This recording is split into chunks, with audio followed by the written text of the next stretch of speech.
So, hi, I'm Adam Juniper and this is Tanya Nagar. Hi Adam. Thank you. Slight pause before you remember that this is an audio format. And we're two people who like photography and are lucky enough that it forms a little part of our jobs to some extent. In Tanya's case, she has been the author of a fantastic book called The New Street Photographer's Manifesto. And I strongly hope she'll be the author of books on photography in the future. And I'm somebody who can help make that sort of thing happen because my day job is working as a publisher at ILEX, one of the biggest publishers of photography guides in the world. And I have the opportunity to work with a lot of great and interesting people like Michael Freeman, Gordon Lang, and occasionally, when I've been a little bit lazy, me. Because I have commissioned myself to write a book on drones, which very many very kind members of the public have bought. Yeah, it's a bit of an understatement, isn't it? You've done pretty well there. Well, we've both sold several tens of thousands of books, which is nice. But today we're going to stick to Tanya's area and street photography because she's just been to Japan with her camera. And why don't you tell us what camera you took, actually? Yes, it was interesting. So this trip, I took 3 cameras with me. I took my digital Canon 5D. I took a Leica film camera, which is a Leica M6, and I took a Nikon FM with me. And all 3 of them had the 50mm lens on, which is quite convenient, I guess, because the book that we're working on is all about the 50mm. So I decided to just go along to Japan and take these 3 cameras with me and stick to one kind of lens and just see what I can come back with, really. So deciding to, or possibly being forced by me, depending on how you look at it, shoot everything on 50mm, was that hard for you, or is that? Well, actually, it is my favourite lens. So from a creative perspective, it's actually what I prefer, because when I travel, I find that if you carry multiple lenses with you, then you actually end up not really knowing what to shoot. Whereas if you're forced to just shoot with one lens and one camera at all times, it actually enables you to be more creative with your photography. So for me, I'd say it is a challenge because it's not the easiest lens to work with, but just knowing that I've got one camera and one lens at any one time, it actually makes it easier. It limits the amount that you faff around thinking, oh, actually that frame would look really cool with a different lens, and you start changing it and then you miss out on the moment. So actually I prefer to always have the one lens. I think that's a really mature and responsible attitude. Or lazy. I have no, but that I have completely failed to adopt in those times I've been shooting for. I suppose when you shoot for other people, even if it's friends and weddings or that kind of thing, it's a sort of, that's when you feel a little bit professional. You feel like you should be thinking about things properly. But on every occasion that I've done that, or when I'm taking pictures just for my own pleasure, I'm always aware of the other lens that I could be using. Yeah, exactly. Mostly the price of it. Yeah. But certainly, I think to myself, yeah, I really wish I'd. And the other lens that I could be using is invariably the one I didn't bring because it was too heavy, which is a very nice 70 to 200mm Sony lens. Because I turned Sony when the A7 came out, and I was so excited by the idea of a full frame sensor, which I guess is something that obviously if you're shooting film, you're big fan of sensor. That. Yeah, well, exactly.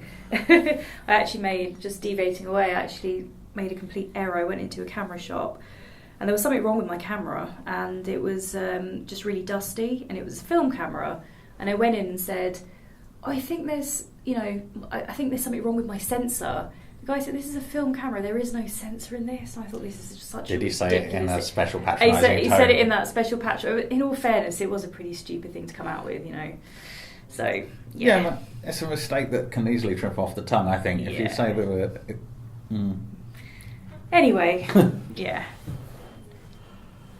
But the idea of a camera shop is quite a rare thing these days. Yeah, it is a great camera shop actually. I should probably plug it, but it is quite rare to find proper little quirky camera shops that stock every bit of equipment, kind of the old school stuff as well. Because I do love shooting film, and it's becoming rarer to find, I guess, people to talk to about this stuff really. And so, we'd be very interested to hear about anyone's favourite camera shops.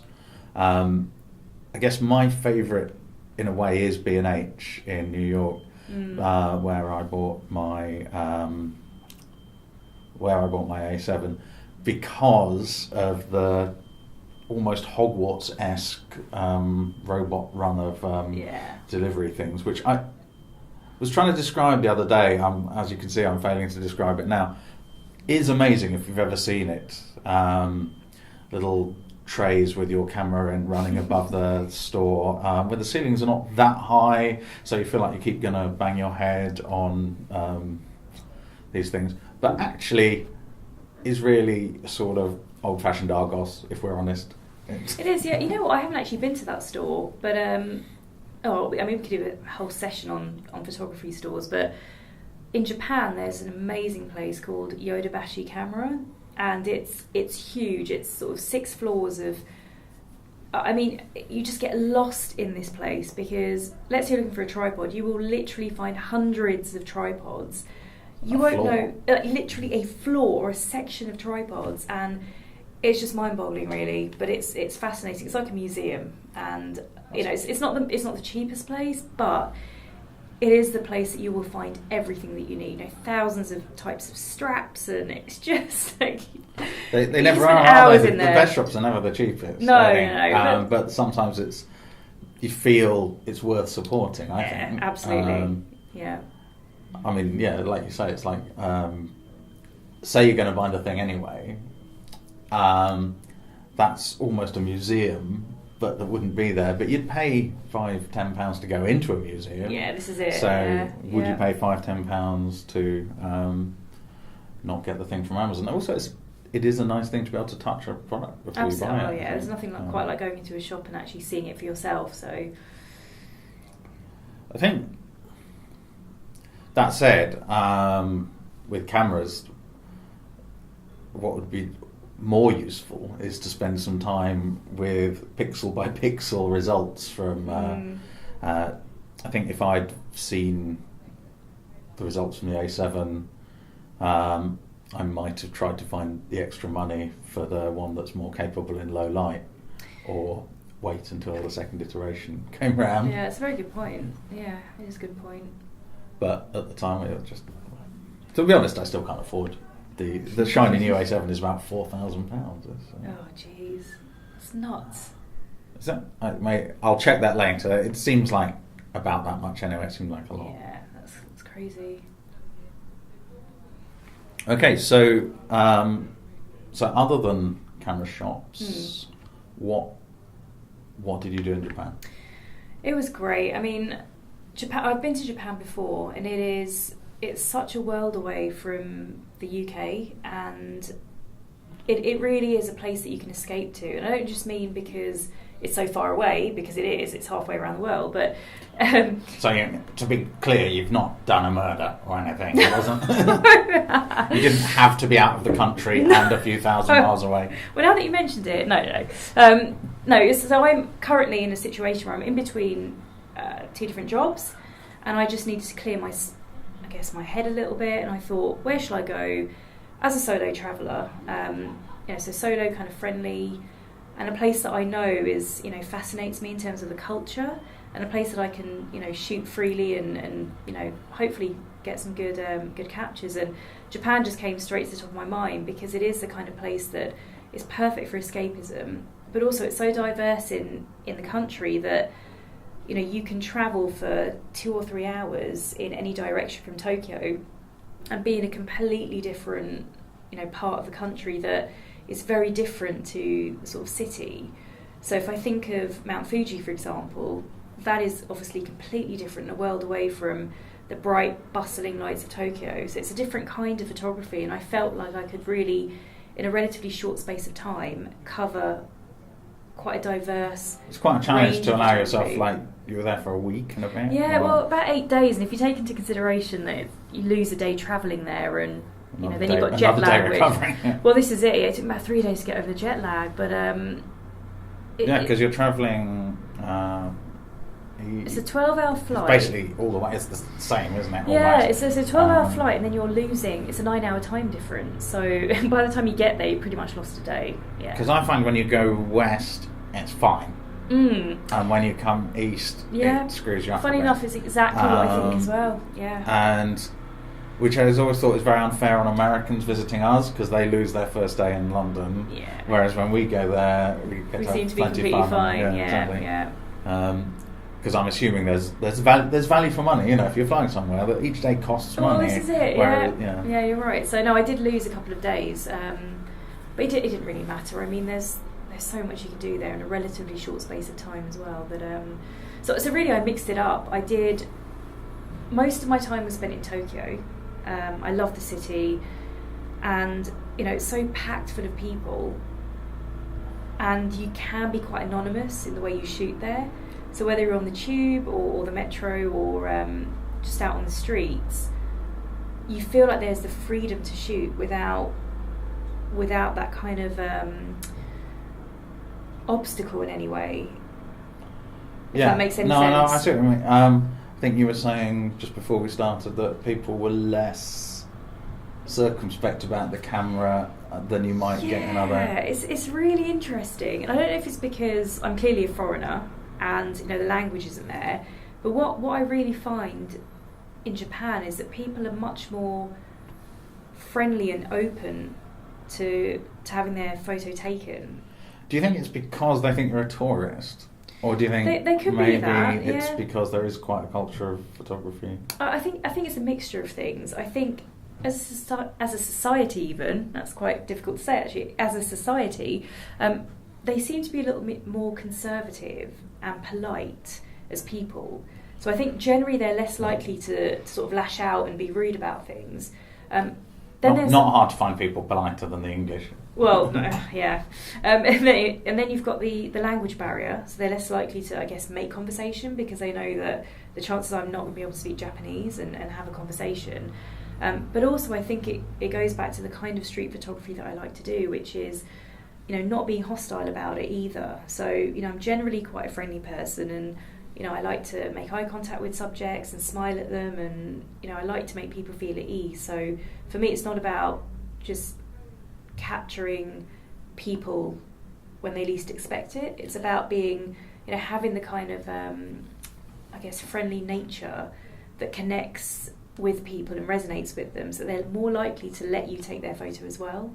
Or at least know that you're not doing it with any bad intention. So you don't think street as a genre has to be a surprise? No, absolutely or not. Capturing a moment before everyone's aware that you're there? No, absolutely not. I mean, you've got kind of different styles of street as well, and there are photographers out there that like to use flash, that like to really get into people's faces and like to surprise people, and they think that those kind of pictures of people being really surprised in the street are, is street photography. And for me, that's actually the opposite of what I like to do. One thing, I mean, I feel free to correct me because I get these things wrong all the time, but you don't really see, like, if street photography truly was about sort of recording something without getting caught, if you know, as some people do seem to imply, then you would see people using wildlife-style super zoom lenses. Is it, effectively the sniper rifle of the camera world, and hiding. That's true. I think you need a balance of the two, really. So for me, it's about getting up close to the action, but also maintaining that element of, you are a human at the end of the day, and I'm not here to alarm you and try and capture you at your worst. There needs to be a balance there, and I think Japan allows for that quite well.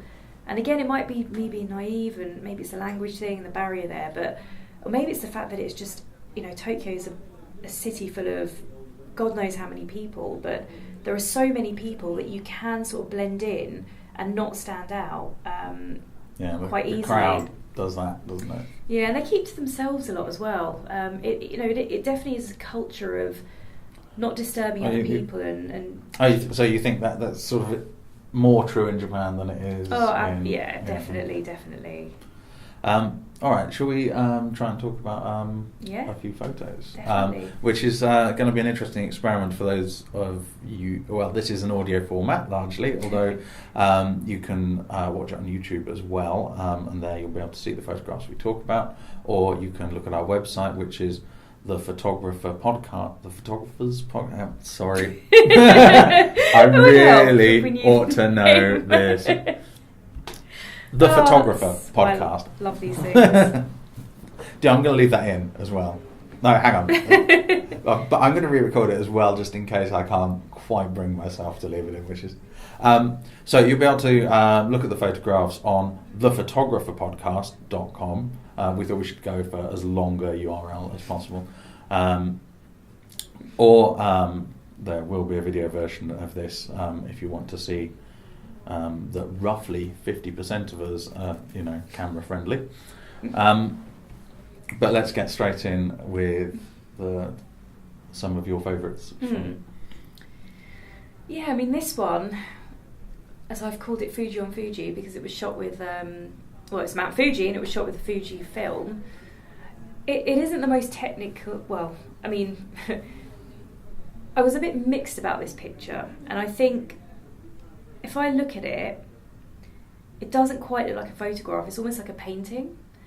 And I got the exposure off, so you can see sort of pink hues in there, the colour's a little bit washed out, and I haven't quite figured out why it turned out that way, but I like it. In my mind, pink, light pink is a slightly Japanesey Mount Fuji. It sort of feels right. But there is something quite Japanese about it. I don't just mean because Mount Fuji's in it. It's the most kind of iconic,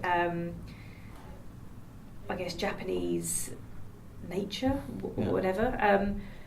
We're looking at a photograph which is about 2/3 sky, a little bit of which is stolen by Mount Fuji, which is the iconic Japanese mountain. But then you've deliberately put electricity cables and posts in, and what appears to be a railroad. Yeah. Railway. I'm not an American yet. Which is quite interesting in of itself, actually. Yeah. I think that you don't usually see houses built around.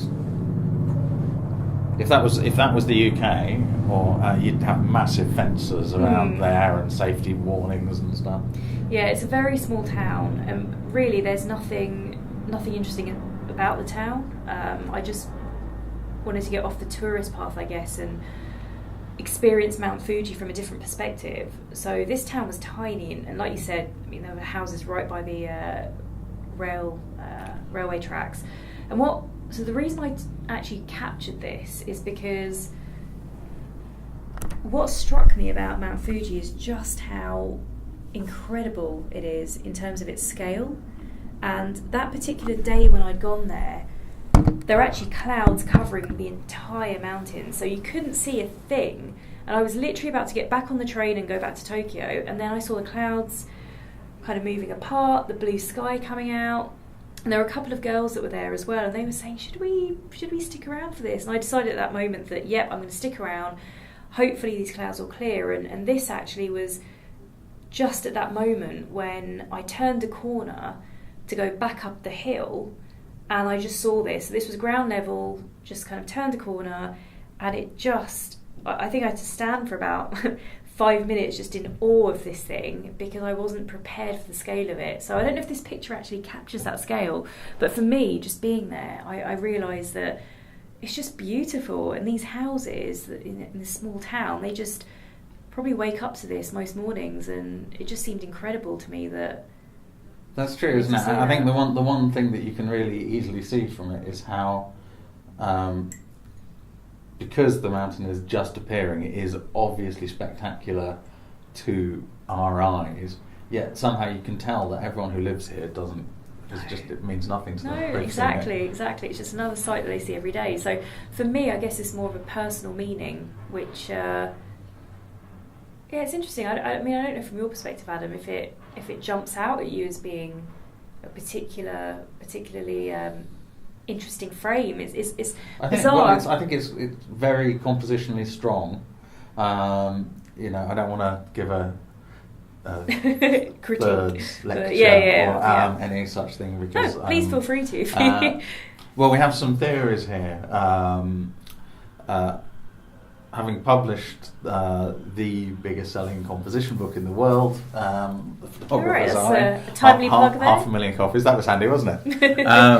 That wasn't intentional either, was it? So no. It does mean though that I should, if I wanted to say that maybe some certain theories on composition seem a bit much to me, that probably wouldn't be a great career move right now. No. Sorry. But you can see how effective, if you just pointed the camera at the mountain like a tourist and put it in the middle, it would look terrible. It would not be an interesting picture. Whereas we've looked at it and I think seen quite a lot, possibly as much as I'm now prepared to in audio. So shall I scroll on using, this is a regrettable way to do it, audio enthusiasts, we are using one computer for the sound recording and viewing the images, and two screens. It's resourceful. Which is resourceful, if as described by a nice person, or ill thought through. I might. Let's go with resourceful. Resourceful's good. Yeah. So this image here is. I don't even know where to start with it, to be honest. It was. I'm going to ask you instead. I think. Right? So what I'm looking at is a man with gloves on, stood next to a shelf of books. He looks to me like a librarian who is immensely proud of his library. Although obviously, if I see a librarian with gloves on, I also think maybe it's Suspicious. a Ghostbusters scenario's going on, but and he's really happy to be photographed, isn't he?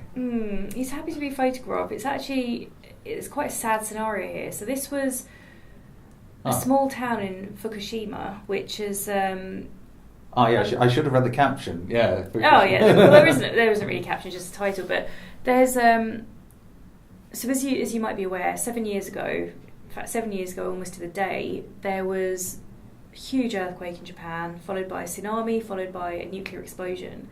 And as a result of all three of those, thousands of people were displaced, thousands of people died. It was very, very sad. And I, almost by accident actually, visited some of the towns that were hit by this. And they're small towns, they're not particularly interesting from a, I guess, town perspective, but they are pretty much ghost towns now. And this man, it's a really interesting story. So I was going down a street and I was being driven by someone from that area, a local person, and it was completely deserted. So 7 years on, all the shops on that particular street are either boarded up or just left as they were 7 years ago. So it's quite fascinating, a bit morbid, sort of morbidly fascinating, I guess. But that particular day, this guy was just coming out of his car, and the person I was with was just so surprised to see anyone on that street that we stopped the car and we thought, we need to go and talk to this guy and see what he's doing back here, what his story is, what exactly is going on here. And we spoke to him, and it was all being translated to me because I don't obviously understand Japanese, and he was back there to take one last look at his bookstore before it's to be demolished. So it was really, really sad. And he told me the story of how during the earthquake all the books fell off the shelves, and then there was a tsunami, and that particular town wasn't hit by the water as much, but then the nuclear disaster happened. So everything was contaminated. He was told to evacuate, and everything was just left as it is. So his brother persuaded him to come back and put all the books on the shelves just to tidy it up. So I think it was more of a psychology sort of thing. That's incredible. Imagine, thinking for no real functional purpose. Just have this is it. And it's not a small bookstore. No, it was a huge bookstore, hundreds, maybe even thousands of books in there. And so he came back to put all the books up, which he did, I think, a few months before this particular picture was taken. And he was there to just have one last look at the whole store before it's eventually just completely demolished. And I said, look, why wouldn't you just sell these books? Because there are so many books here, they're brand new, thousands of them, and all kinds of books, textbooks, anime books, manga. It's just the whole lot, the whole spectrum there. And he kind of looked at me in this really sad way, and he said, the government won't let him sell them because they could be contaminated. And at that moment I thought, this is incredible, just seeing all these books that will just have to be, I don't know, burned or thrown away because he literally cannot sell them. So although he looks quite happy in that picture, it was actually quite a sad moment, almost a nostalgic moment for him. And I said to him, look, do you mind if I take your photo? I think it's kind of really touching, this whole story. And he's wearing gloves because of the contamination, and just to be safe. I'm looking into his eyes really differently now. I know the whole story. Yeah, so this is it. There's a lot of context behind this, and although it's kind of a happy moment because he's accepted that this is what's going to happen and he can move on with his life, it's almost very sad. It was definitely sad for me because I was capturing a man who this was his livelihood, and now it's all going to be torn apart. One thing that's, as a someone who does occasionally take photos when I travel, one thing that sort of strikes me as quite interesting, you were travelling alone in Japan with no Japanese, yet you were able to find someone to translate for you. Unreal, yeah. And to visit what must be a slightly tricky area. Well, this is why it was very unlikely and unexpected, because although I was keen to visit the area, out of curiosity more than anything else, I wasn't expecting to find anyone there that could speak English and would travel with me and would be able to translate things for me and explain things about the area. So actually it turned out to be a really insightful, eye-opening trip. And he had one of those nuclear or radiation devices, a Geiger counter. So we had that with us at all times, which was also very interesting because it was fluctuating quite a lot. And at times I was thinking, is this really safe? Should I be in this area? Very, very unsettling machines to be near. Yeah, but it was all fine. Especially if they're doing that. Yeah, they were fluctuating a lot, and it was. I learnt a lot about nuclear radiation and the impact to people.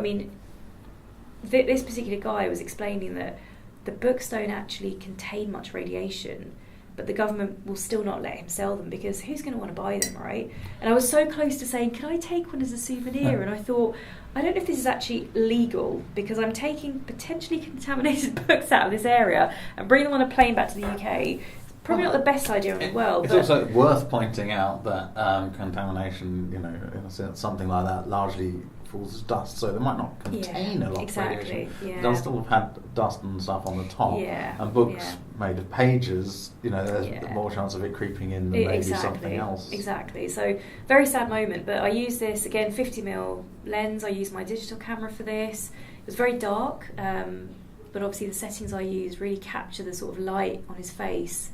The only light that was coming in was from a shutter. So he opened his bookstore to show me what the store looked like. He wasn't going to do that, and that was again, a sort of touching moment for me. The fact that he was he was really proud of his store and wanted, I guess, to show me that this is it. It's a huge bookstore with stationery and all kinds of things, and he's going to lose that very soon.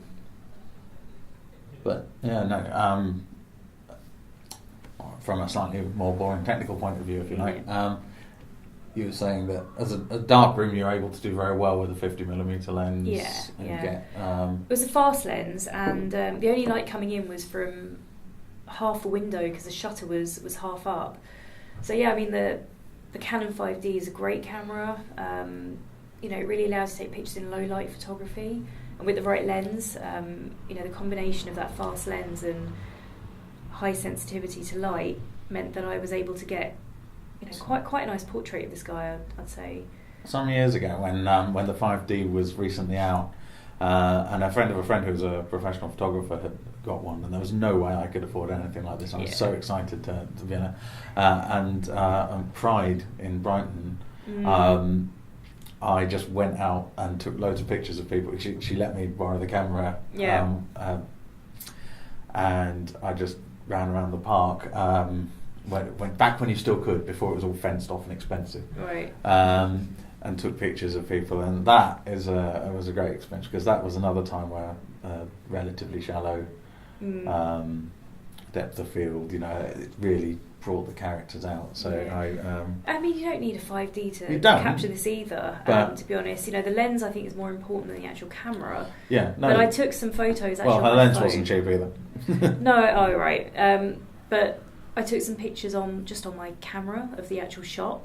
And I mean, they're all blurry and not worth showing really, but it was more for myself to remember the place by, because I don't think this will be standing in a few months' time. So that's they're actually clearing the sites. Yeah, so it's up to you. So he owns about 4 shops in this street, and it's up to you as the owner of the shop as to whether you want to demolish it or just keep it standing for now. And he decided to have it demolished. There's just no point of it being up. So I feel like it shouldn't. It's weird that it's up to you. It feels like they ought to be saying, we should probably be getting rid of all this. Well, no. The reason is because that particular town called Namiye, they've now lifted an evacuation order, so you can come back if you want. Which is why they're not demolishing everything, because if someone wants to come back and to try and open their shop up again and try and make some money, then they're free to do that. The reality is that's very unlikely, because people are not returning there. So if most people don't come back, opening a shop's going to be a bit of a... So it was also quite poignant actually, because there were shops around this one where they'd already been demolished, and all you could see on the floor was just the shrine of the shop. So each owner has a little temple inside their building, and all they'd kept was the shrine. So it was just a street which might have an empty space where the building once stood, but you see the shrine on the floor. So it was really interesting. And from I just thought that I wasn't expecting to see any of that, and this man really just brought it home that the extent of, I guess, livelihoods being broken because of those. More so, not because of the earthquake and the tsunami, but because of the nuclear stuff. So I'm going to move on now. It seems like we're going to talk a little bit about photography, and then mostly about stories. Yeah, exactly. Which, of course, is one of the great things about photography, is that you get to learn more. Yeah, for me, it's not just about shooting. We probably skip past this one as well, actually. Okay. These are more from Fuji. Yeah, we'll skip past that as well. So, we've just seen an old lady sat down, a man who's just taken his mask down for a second. They're presumably to communicate. Yeah, and this guy as well. We'll go past this one. I mean, these are all part of the Fukushima stories. Okay. And now going back now to your other favourite area, Japanese public transport. Yeah. And public transport does tell you a lot about a place, I think. It does. I do hope we have someone American listening, because we can talk about how appalling the New York subway is. Oh, yeah. And the Japanese, my God, they are so... It's a country of convenience. The train leaves on time. Buying tickets is so easy. If you buy the wrong ticket, you can easily get a replacement. It's not like here where... if you get the wrong ticket, suddenly the process to get a refund is just... you almost think, is there any point bothering? Yeah, well, I'm sure they deliberately make sure there is no point. Well, yeah. The thing that we've had to go, I don't know about you, but I had to book my ticket for the photography show at the weekend. I had to book it some months in advance to get it at a reasonable cost. Had to choose a seat, and had to answer questions about how I felt about the direction of travel. Even though I know that that's... everyone says the same thing. I would like to look forward, so I know that only half the people will get that. And then it will try and charge you different amounts of money for trains that are leaving 5 minutes apart And if you book the wrong ticket and want a refund, you can't get one. No. Unless you that. spend 5 times the amount to have the ability to change it. No, it's really strange. But here you've caught, I'm assuming, yourself. Yeah, self-portrait. So they have these mirrors on the Tokyo Metro, which I always find interesting because we don't obviously have that in the London Underground. And I don't even know why they have them there, but I guess it's for people to look at themselves, to make sure they look okay. I really don't know, but I just found it fascinating. It's such a small thing, but I just decided I'll take a self-portrait of, with someone kind of walking behind the mirror as well. Yeah, no, that's, so you've composed it, so we're saying your head and camera, and then some legs that are definitely not yours, unless you're slightly misshapen, but appear at first glance to be yours, and in between metro sign, I presume. Well, I guess what this demonstrates is that there is so much scope to take kind of quirky pictures on public transport there. I could have spent all my time just travelling on the trains, just capturing different scenes, different kinds of scenes as well, not just people travelling, but myself as well. And I'm not big on self-portraits, to be honest, but I couldn't resist doing that one. And what we're moving to now is well, I think it's probably worth us saying that you don't actually have to travel halfway around the world to the public transport. It's possible. In one of the great things about the tube or other transit systems is that almost everyone is staring at their phone these days. Your phone is probably a pretty good camera, and so as long as you don't hold it up, press click and put it straight back down again, I think that you can, if you see an interesting photograph but you just look like you're carrying on reading your news or what have you, but capture the photo as part of that moment, I think that you can get some reasonably good street photography. It's not street, but without being beaten up. Yeah, I think you can, and it's just about even in the UK. Even in the UK, no, absolutely. And I shoot all the time on public transport wherever I am. I just find it fascinating from a cultural perspective, but from an observational perspective, and the picture we're looking at now. You mentioned the phones. Everyone's pretty much on their phones. They're either asleep or on their phones, and I just like this because it depicts that typical train scene. You could be anywhere in the world and you'll see people on their phones and a packed train, and it's almost very... I use the Central Line a lot. It doesn't feel packed. I can see all the way down the coach. That seems odd to me. Yeah, it's spacious trains there as well, and I don't think it was pure rush hour here, but I just like the guy in the middle there, just the way he's standing and again looking at his phone, and white umbrella. White umbrella is very popular there as well.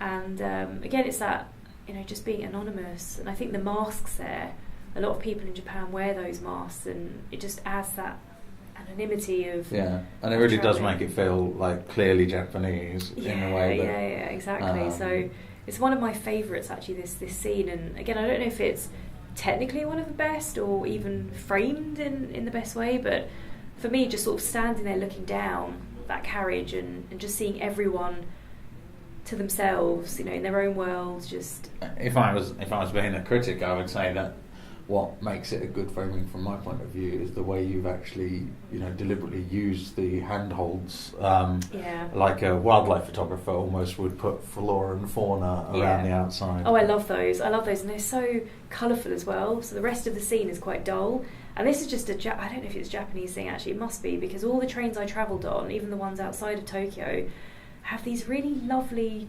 hand holder things on the tops of the trains, which they just add some sort of element of, I don't know how to describe it, but actually if you scroll down there might be another one. No, not that one. Well, they're there too. Yeah, that we'll come back up to that one, but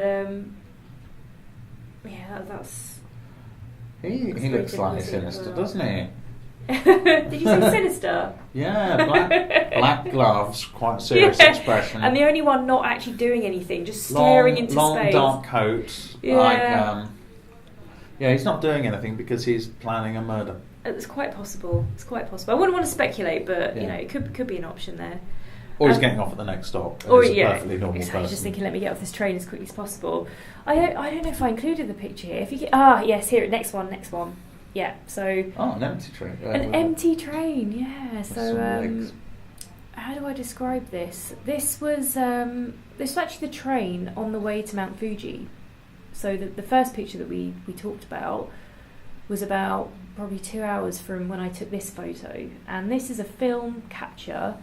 And the reason I took this because I was fascinated with those rings, and I actually took two versions of this. One with the focus on that person's legs, and the other on the focus on the rings. And this is the one that's obviously on the legs, but I just found the rings and the sort of bright posters captivating, and even the blue of the doors. It's very uniform, isn't it? Very uniform. That's a good word to describe it, actually. Very uniform, very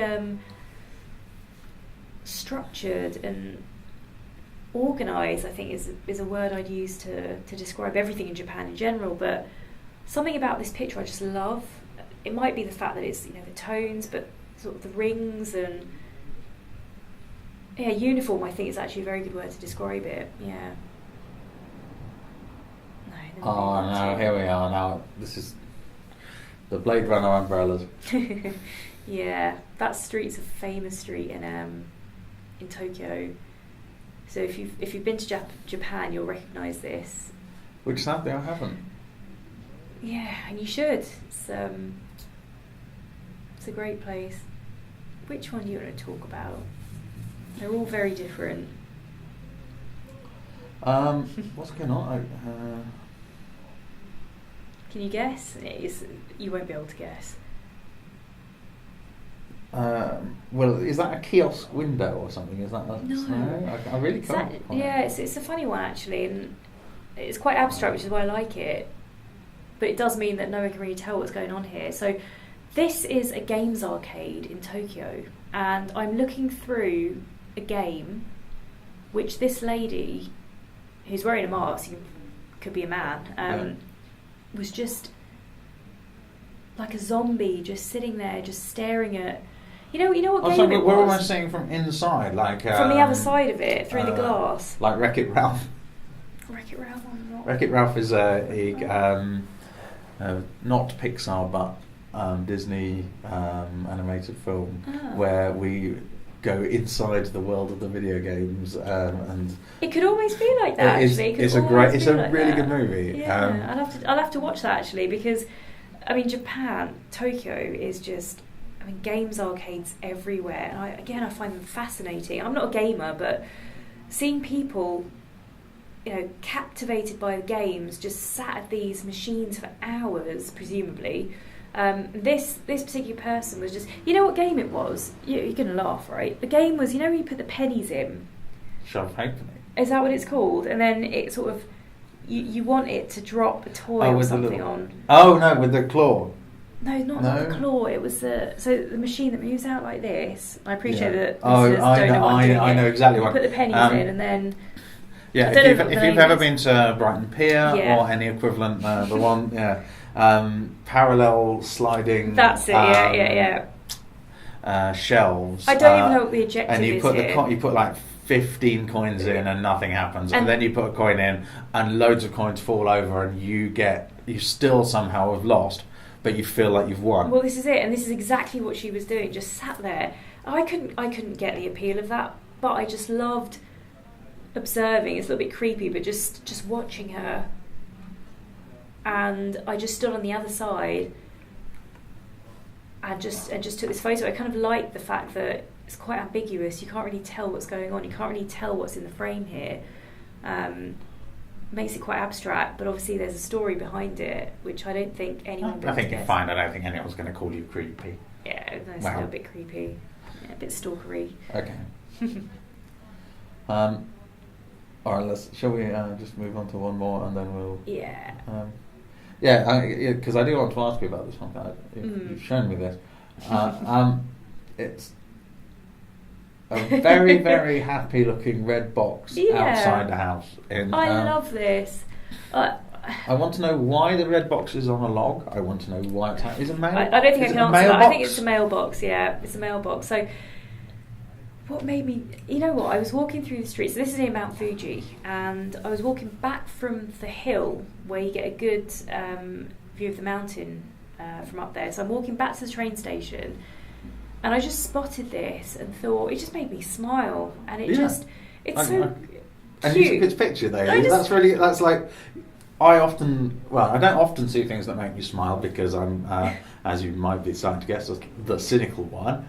But when I do say things that make me smile, I do try now and reach for at least a camera phone because it is nice. It's nice to remember them, and that is such a smiley box that I reckon the Amazon guy might not just put a little note saying he came, but might even stop and put your present. Yeah, this is it. It was just so cute, and or kawaii as they call it in Japan. Everything is just very cute, and it's these small things that they seem to take pride in. And for me, it was just the red of the letterbox, which was standing out anyway. The hills in the background. It's not a particularly interesting town, apart from the fact that it does have an amazing view of Mount Fuji, which actually faces this house. I wish I could have captured that, but I guess they come out of their door and see Mount Fuji every morning when the clouds aren't covering it. But this cute little letterbox just stood out to me, and I thought, I've got to get this. This was on film. I just love the tones of it as well. There's something about it that I just absolutely love from a personal perspective, rather than something. Very plain tones of the building seem to sort of be echoed. I guess it's something to do with the film as well. In the not quite grass or whatever it is in the background. I assume that's what the area is like. Yeah, it's all sort of barren land. I checked, it's probably not barren. I think they were growing things, but it was sort of mud, grass type of. So it's very sort of beige kind of tones everywhere, and then you've got this red smiley letterbox. It just made me stop and smile myself, to be honest. You didn't feel motivated to climb up the mountain? I gather that quite a lot of people do. Did what, sorry? To climb Mount Fuji. Oh no, I thought I'd take a pass on that one, just because I'm not the best climber in the world, and I figured if I'm on my own and end up tripping on it or whatever. I think they have sort of groups or something. But it seems to me like being route marched up a hill would be a bit too like being in a PE lesson. Yeah, but it's one of those things where you feel immensely proud of yourself for having done it, but would not necessarily enjoy during the day. It might be something for another time, but this time I thought I'd lay off the whole climbing up mountains, and I was already visiting an area that was sort of high in radiation. I figured that I'll let that be the risk factor this time, and maybe maybe do the mountain next time. I mean, do you glow in the dark now? I haven't tried. I haven't checked actually, but yeah. You don't actually have a Geiger. I hope not. You don't have a Geiger counter. Yeah. Yeah. I did actually. It was interesting. While I was in this area, I picked up a stone off the floor. Sorry, not in this area, in Fukushima. Just because it was a really bright coloured stone. It really, I don't know, I was just drawn to this stone. It was just really ridiculous. I picked it up and then I held it in my hands and thought, radiation on the ground is much higher than it is in the air, and I should probably put this straight back down again. Okay, well. Yeah, so maybe I am glowing in the dark because of that. I don't know. You seem fine. He said scientifically. Yeah, exactly. So, you came back, you had film results. You had some digital. Yeah, mix of everything really. How do you sort of look at those together in this day and age when digital mediums, is how we tend to share our photographs? Do you have to spend ages scanning everything? Do you have to? So I got these all developed and processed in Japan. It's a lot cheaper. They're doing it here as well. But out of convenience, they can do this stuff in a couple of hours. So I had that done there. But it was interesting because they can't email the photos to you. So although they can scan them, they won't email them. And they can't put them on a USB stick for some bizarre reason. So they were actually giving me a CD. And my laptop doesn't have a CD drive. CDs is old school, isn't it? I know, yeah, exactly. But I mean, it was all very convenient. It was on a CD. I just had to get access to a laptop computer that could actually handle a CD, and then I just saved all of them in digital format. So I've got prints, but they are all on my laptop as well. Because I've not done anything with film for a very long time, so I forget that they'll develop it onto a disc. But there is, for me, there's nothing quite like film. I can't replicate these tones in digital format. I could try. I could spend time adding filters. It's what people are doing all the time. Filters are sort of the big thing to replicate film. But for me, there's something very, I guess, authentic about the tones that you get with film. And if I'd captured this same frame with digital, and I wish I had, but I didn't actually. I was only carrying my film camera in this area. I think there would have been two very different results there. So for me, the film is just completely different, and there's something that I think it just has more depth to the images as well. And yeah, I have this awkward feeling that on one level I want to stick up for technology because I always have in my whole life, but I do appreciate that you're right, and it's just immediately that the quality is immediately there. It's not dishonest in the same way that I sometimes feel, particularly the filters that are in apps. But then I think, is it wrong of me to feel that those are dishonest? I feel those are dishonest because I grew up and I learned how to use Photoshop and all the rest of it. And so when other people do stuff and it's easy, I feel like kind of annoyed. I cheated a little bit.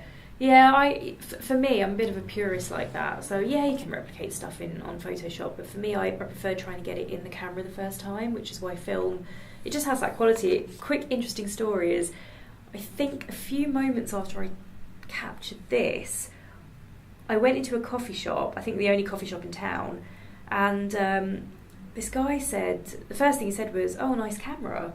And I thought, "Oh, thank you." And I looked at his camera, and he was also carrying a film camera. So we spoke about that for a while, and I actually, I said, "Oh, can I take your photo?"